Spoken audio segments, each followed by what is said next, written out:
Good afternoon, classmates. My name is Abdul Torres, and today I will be providing a close analysis of the creation of Adam by the Italian sculptor Michelangelo.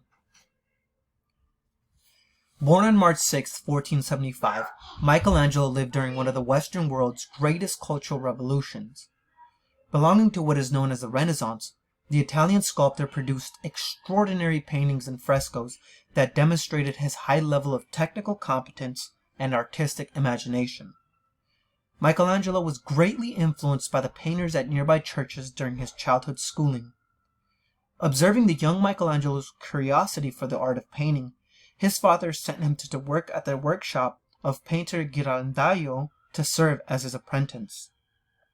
He remained under the wing of Ghirlandaio for only a year and eventually moved into the palace of Florentine ruler Lorenzo the Magnificent. In his palace is where Michelangelo grew fond of human anatomy. His reverence for the human form was widely respected, and he even secured permission from the Catholic Church to study human corpses to learn anatomy. The fresco. The Creation of Adam is a fresco located on the ceiling of the Sistine Chapel in Vatican City. It depicts 9 panels that illustrate the creation of mankind as described in Genesis. The first 3 panels, creation, depict the creation narrative. The following 3 panels depict the narrative of Adam and Eve, from their creation to their expulsion from the Garden of Eden.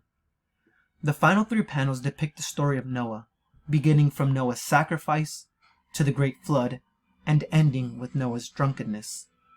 We will only focus on the 4th panel due to time restrictions. The creation of Adam.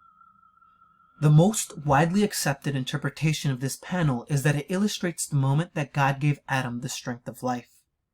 To the left, we can see Adam reclining against an earthly background, barely extending his arm, almost as if he does not have the strength to support his physical form. To the right, we see God in all his magnificence, fully extending his arm to touch Adam.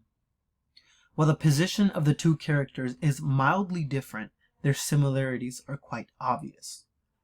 The reason for this is simple. Then God said, "Let us make mankind in our image, according to our likeness."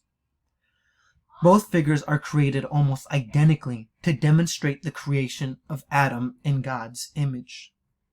The only stark difference is the positioning of the 2.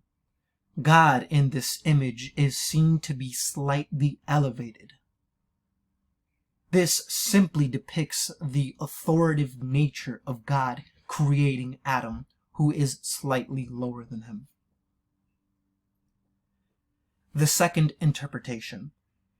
In addition to illustrating the creation narrative, I also believe that the creation of Adam depicts the requirement of mankind to seek God, to touch him, or to be able to know him. While God is always here, waiting for us to seek him, it ultimately requires our decision to fully extend our arm to know him. This interpretation ties in with Chapter 5 of Simply Christian. Known as pantheism, the belief that God is everywhere and everywhere is God becomes evident.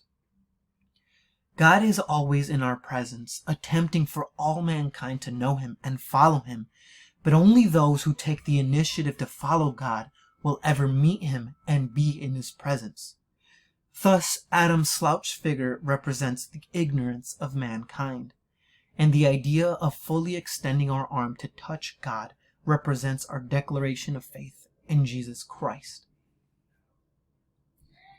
These are my works cited. Thank you all for listening.